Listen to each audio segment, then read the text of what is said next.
बंधू एकत्र आल्यास सर्वात मोठा दणका कुणाला, कुठे आणि कधी?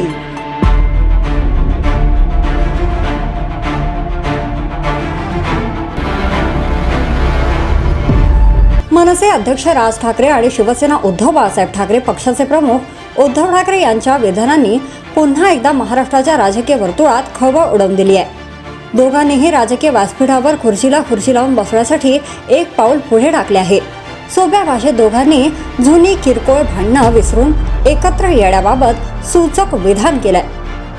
खरं तर अशा प्रकारची विधानं यापूर्वीही आली होती. जागा वाटपापर्यंत चर्चा गेल्याचा दावाही करण्यात आला, पण उद्धव ठाकरेंनी धोका दिल्याचा आरोप मनसे नेत्यांकडून करण्यात आलाय. या आठवणी हे नेते आताही सांगू लागले आहेत, पण तेव्हाची आणि आजच्या स्थितीत खूप फरक आहे.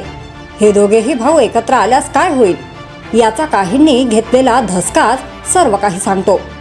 राज ठाकरे यांनी एका मुलाखतीत महाराष्ट्राच्या हितापुढे काहीच मोठं नाही असं म्हणत हात पुढे केलाय. त्याला उद्धव ठाकरेंनीही सकारात्मक साथ दिली, पण त्यासाठी त्यांनी अटही घातली आहे.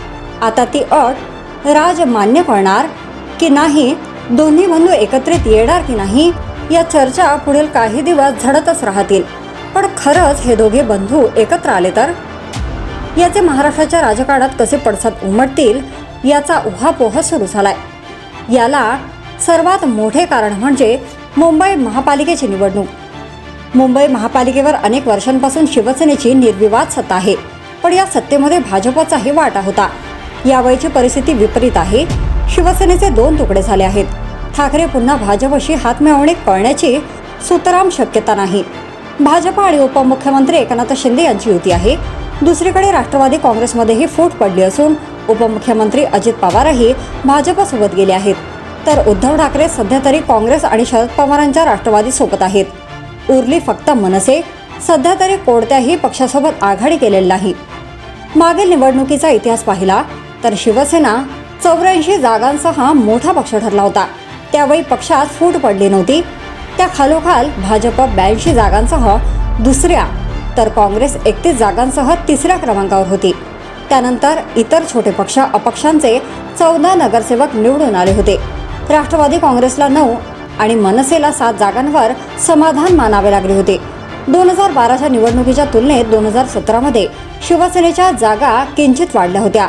भाजपने मात्र स्वबळावर लढत मुसंडी मारली होती, तर मनसे आणि काँग्रेसला मोठा फटका बसला होता. आता ठाकरेंची शिवसेना कमजोर झाली आहे, तर शिंदेच्या शिवसेनेला भाजपची साथ असल्याने ते वरचढ मानले जात आहेत. पण असे असले तरी मनसेला सोबत घेण्यासाठी ते आग्रही असल्याचे दिसते. तर ठाकरेंनाही ताकद नसलेल्या काँग्रेस आणि शरद पवारांच्या राष्ट्रवादीपेक्षा मनसे जवळची वाटू लागल्यास नवल वाटायला नको. याचे कारण म्हणणे मराठी मते. दोन्ही ठाकरे एकत्र आल्यास मराठी मतांचे विभाजन टाळता येईल अशी सध्या तरी चर्चा आहे.